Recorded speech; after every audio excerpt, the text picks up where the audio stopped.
The blade doesn't stop for anyone. 1 second, a bag of trash. The next, a rolled-up rug snags the packer arm, and a man's boot is inches from a hydraulic jaw that closes with 18,000 pounds of force. He yanks his leg back a half second before it would have mattered. No siren, no cameras. Just a quiet residential street at 6:14 in the morning, sprinklers ticking on someone's lawn, and a worker who almost lost a limb over somebody's old carpet. He doesn't even flinch. He just moves to the next can. What kind of job turns near disaster into a Tuesday?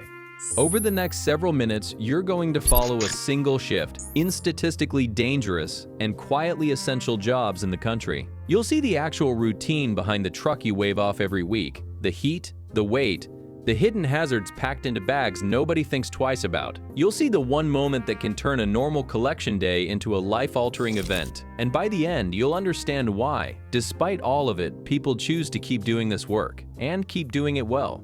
There's also one detail about this job that almost nobody outside the industry knows, and it's going to reframe everything you thought you understood about it. That comes later. Stay close. There's no 4-year degree for this, no certification hanging on a wall. In most cities, the path starts with a simple application, a background check, and a physical capability test that eliminates more applicants than people assume. Lifting sequences, timed drags, repeated squats simulating a full shift compressed into 20 minutes. If you're aiming to drive, you need a commercial driver's license, which typically takes several weeks of training and a separate set of exams covering air brakes and pre-trip inspections.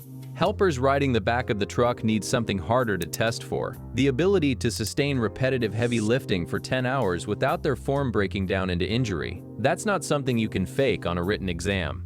The biggest misconception people carry into their first week is that this is unskilled work. Grab, toss, repeat. It isn't. Route memorization alone takes months. Every neighborhood has its own rhythm, its own problem houses, its own blind driveways where a single miscalculation puts a worker between a parked car and 11 tons of moving steel. New hires often quit within the first 30 days, not because the pay disappoints them, but because nobody warned them how much the body would ache by day 3 or how disorienting it is to start a workday before the sun is even considered rising. The people who stay past that first month tend to stay for years. The ones who don't never quite forget what those first mornings felt like. The alarm goes off at 3:40 a.m., sometimes earlier, and the first thing that hits you isn't the cold, it's the silence. No traffic yet, no neighbors, just the hum of a refrigerator and the low, quiet weight of knowing your knees will feel 60 years old by 9 a.m., no matter what age you actually are. You eat something fast, usually whatever's already in the kitchen. You check your gear, and then you drive toward a building most people have never set foot inside.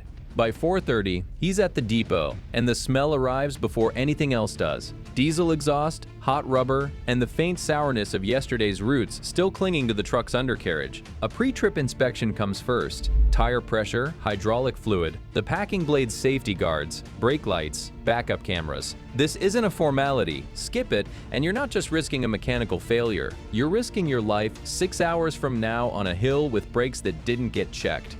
Crews are typically 2 to 3 people per truck, a driver and 1 or 2 loaders who ride the back step or dart between the curb and the hopper. By the time they roll out, most of the city is still asleep. The trucks leave before 5 a.m., headlights cutting through fog that hasn't burned off yet. The first hour is deceptively calm. Residential routes move fast. Grab, lift, dump, repeat 60 to 90 times before sunrise. A single can weigh anywhere from 20 pounds to over 150. Depending on what a household decided to throw out that week. Nobody warns you about the couch cushions soaked from last night's rain, doubling in weight, or the box of ceramic tile someone decided to toss without mentioning it weighs as much as a car battery. You find out when you lift it. Your back finds out first.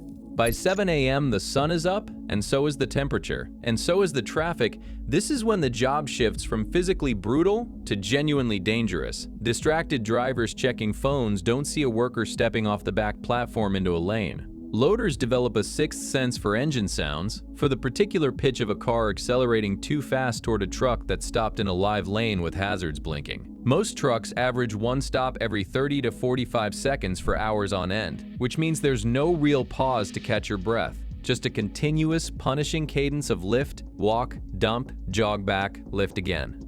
Hour after hour. Midday brings its own quiet crisis: eating. There's no 30-minute sit-down lunch built into most routes. Crews eat in 5-minute windows crouched in the cab, sandwiches held in gloved hands that were touching trash bags. 90 seconds earlier, which is why sanitizer and wet wipes become as essential as the gloves themselves.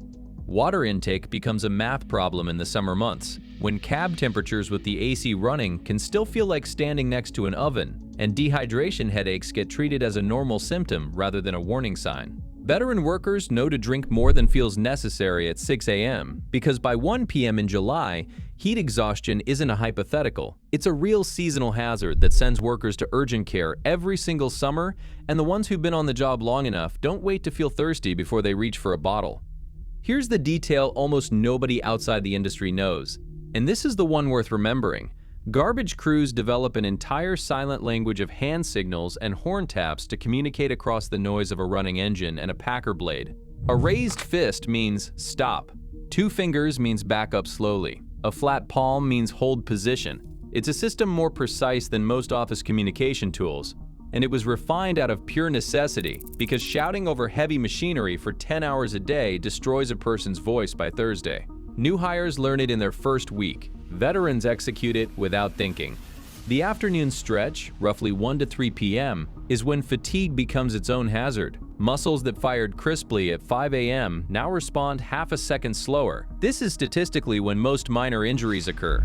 A wrong twist lifting a bag, a missed step off the truck's platform, a knee giving out on a lift that would have been trivial 4 hours earlier. Supervisors know this window and try to front-load the physically hardest routes into the morning. But tight schedules don't always cooperate. When the body is running on fumes and the route isn't done, you keep moving anyway. By late afternoon, the truck heads to the transfer station or landfill, and this is where the job reveals a smell most people never encounter in their lives: a dense layered stench of decomposition, methane, and industrial waste that clings to clothing for hours after the shift ends. Workers describe a specific psychological trick for managing it: breathing through the mouth in short, shallow pulls, because a deep breath at a landfill can trigger genuine nausea even in 20-year veterans. The truck backs up, the hydraulic ram pushes the day's collection out in one dense, compacted mass, and the smell briefly intensifies before it's swallowed by the sheer scale of the facility around it. Then it's over, and you do it again tomorrow. Back at the depot by early evening, there's a final ritual most people would never guess exists: a full-body check. Workers inspect their arms, hands, and legs for cuts, punctures, or scratches picked up from broken glass or unmarked sharp objects hidden inside bags, because a single unnoticed puncture wound from contaminated waste can lead to a serious infection if it goes untreated overnight. Boots come off outside the front door at home. Clothes go straight into a separate hamper. It's a decontamination routine most spouses know by heart, even if they've never set foot on a route themselves. The shift is over, the body starts its accounting. Now, here's the moment this job can change in an instant. And if you've been wondering what the worst version of a regular Tuesday looks like on this route, this is it. It's 8:47 a.m. on a residential collection day. Routine, ordinary, until it isn't. A homeowner has bagged up broken glass from a shattered mirror, without wrapping it, without marking it, without a single warning label. The loader reaches in with practiced speed, the same motion he's made 4,000 times this month alone. The bag shifts wrong in his grip. A shard the length of a finger tears through the plastic and across his palm before he even registers the sensation. Blood hits the pavement first. The pain arrives a half-second later, sharp and electric, radiating up through his wrist. His training kicks in before panic can pressure on the wound, glove off, radio the driver, stop the route. Every second matters now because a deep laceration from waste-contaminated glass isn't just a cut, it's a potential exposure risk that requires immediate medical evaluation, not a bandage and a shrug. The driver's already moving. Truck in park, hazards on, first aid kit open before the loader has even finished wrapping his hand in gauze. There's a specific, practiced calm to how this crew handles it. No panic, no wasted motion, just the muscle memory of people who've drilled this exact scenario in training precisely because it happens somewhere in the industry every single day. The route stops. The radio call goes in. The protocol runs exactly as it should. At the hospital, the diagnosis is almost a relief compared to what it could have been. 11 stitches, a tetanus booster, and a course of antibiotics as a precaution against infection from waste exposure. He'll be back on a modified route within the week. No heavy lifting, paperwork, and truckside duties only. But the injury sits with him longer than the stitches do. Because somewhere out there, on thousands of curbs every morning, unmarked hazards are waiting inside ordinary-looking bags. Broken glass, exposed nails, discarded razor blades, even medical sharps that were never supposed to go into household trash at all. Sanitation workers are frequently exposed to contaminated needles, sharps, and hazardous chemicals, not in rare edge cases, but as a routine occupational reality that most people filling a trash bag have never once considered. This is the reality that never makes it into the 6-second glance most people give their garbage truck rolling by. Every single bag is a small unknown. Every single lift is a calculated risk taken on faith that whoever filled that bag thought about the person who'd eventually have to carry it. Most days, that faith holds. Some days, it doesn't. And the difference between a normal Tuesday and a trip to the emergency room can come down to a single unmarked shard of glass inside an otherwise ordinary black plastic bag. Now let's talk about what most people get completely wrong about this job, because the myths around sanitation work are doing real damage to how it gets perceived and how it gets compensated. Myth 1. This is unskilled, low-stakes work that anyone could do without training. The reality is that the fatality rate for refuse and recyclable material collectors increased in 2023, and the category ranked as the 4th deadliest job in the country, with 41.4 fatalities per 100,000 employees. To put that in context, the only occupations with higher fatality rates in 2023 were logging, fishing and hunting, and roofing. And sanitation workers are significantly more likely to die on the job than police patrol officers, a fact that receives almost no public attention whatsoever. Transportation incidents were the leading cause of fatalities, accounting for 24 of those deaths. This is not a low-stakes job. The stakes are just invisible to everyone except the people doing it. Myth 2, the trucks do all the heavy lifting now, so the job isn't physically punishing anymore. The reality, while automated arms have replaced some residential routes, a massive share of collection still relies on manual loading. Sanitation workers lift heavy loads repeatedly throughout their shifts and are prone to sustaining lifting injuries like hernias, muscular strains and sprains, overexertion injuries, and shoulder injuries. Even automated truck drivers face intense physical strain from constant twisting, mirror checking, and manually clearing jammed bins that mechanical arms can't fully grip. The machine makes the job survivable. It doesn't make it easy. Myth 3, it's a dead-end job with no real compensation. The reality is more nuanced than that. The average salary for a sanitation worker in the United States is around $45,834 per year, with top earners reporting up to $62,552 annually, and the typical pay range sitting between roughly $39,000 and $54,000. In high-cost metro areas, the numbers climb further. In New York City, the starting salary for a sanitation worker is $47,752 per year, with the current labor agreement providing for increases to $95,316 following 5.5 years of service. Add overtime, hazard pay, and union-negotiated pension benefits, and experienced workers in the right markets are building genuinely solid middle-class lives, often with retirement security that white-collar jobs in the same income bracket can't match.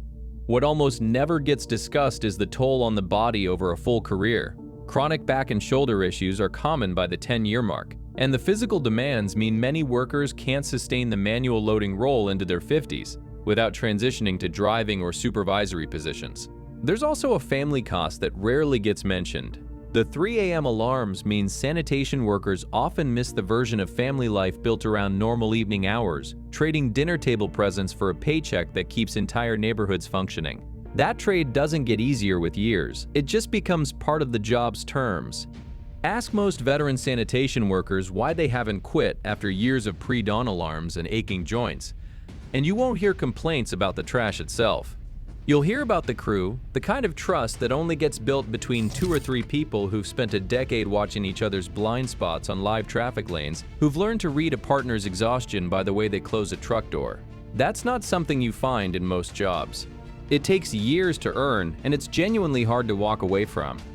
There's also a quieter form of pride most outsiders never expect, the awareness that an entire city's public health depends on this work happening, invisibly, every single week. Skip garbage collection for even 2 weeks in a dense urban area, and the consequences, pests, disease risk, overflowing streets, become impossible to ignore. Workers know this. It's why so many describe a real sense of purpose in a job most people actively avoid thinking about. The invisibility of the work is, in a strange way, the proof that it's being done right. For many, it's also about what the paycheck makes possible at home: stable housing, kids' school supplies, a pension waiting at the end of a physically brutal career that started because the entry barrier was low and the need was immediate. The job asks a lot of the body, but it gives back a version of security that plenty of more credentialed careers never guarantee. And for a portion of workers, there's something almost meditative in the predictability of the route.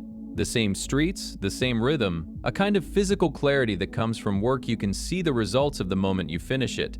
No abstract deliverables, no pending approval. The street is clean, or it isn't. Most days it is. If this video gave you a different picture of that truck on your street, drop a comment below, because the most common response people have after watching something like this is that they never realized how much was happening behind what looks like a simple pickup. That reaction matters, and it keeps this channel going.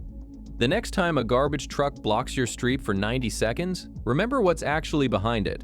A person who woke up before the sun, who's already lifted the equivalent of a small car's weight in scattered pounds, and who's one unmarked bag away from a trip to the emergency room. Also, your street doesn't disappear under its own waste. It's a trade they've mastered, one curb at a time, in a job that asks more than it advertises and delivers more than it gets credit for. If you found this world as eye-opening as we did, stay close. Next, we're going 300 feet underground with the miners who power half the country's electricity grid. And what happens down there might surprise you even more.